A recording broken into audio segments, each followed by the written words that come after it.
Well, I guess, having been the kind of person who has actually gone through the religious conversion therapy, and clearly it didn't work many, many years ago. And I even went down the whole route of being a missionary and a theologian as well during the whole era. So I went the whole hog on the religious attempt to try and put the whole kind of gender questioning thing back in the box.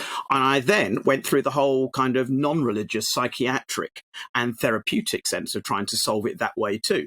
My own psychiatrist actually called me the most reluctant transsexual he'd ever met.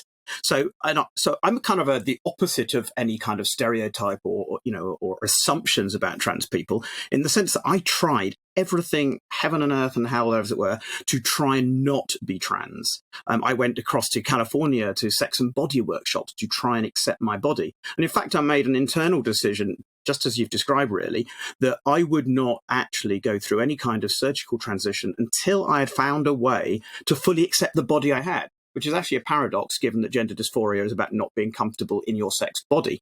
But I determined that I wouldn't make changes until I'd done everything possible to accept, what already existed.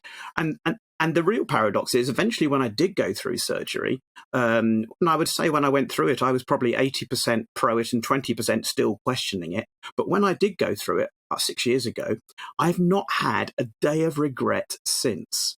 And so, from a personal point of view, actually completing a surgical act on a healthy, relatively speaking, I'm middle-aged and I drink too much, but a healthy body actually did cure my state of mind. So I don't have an answer for it. And I think that's why both James's research and other types of research still need to happen. There's a lot of research that goes on, particularly in the Netherlands and other places, around why are people trans. And I think we have to pursue both angles. Why are people trans? And why do some people change their minds? Have they been, affirmed, confirmed too quickly?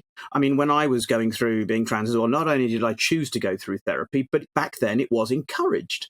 But since 2012 and onwards, in various countries around the world, there has been a move to depathologize it, i.e. make it not a medical condition, but make it a social, human right, freedom of expression, freedom to say who you are type of point of view, which is the whole kind of move towards self-ID.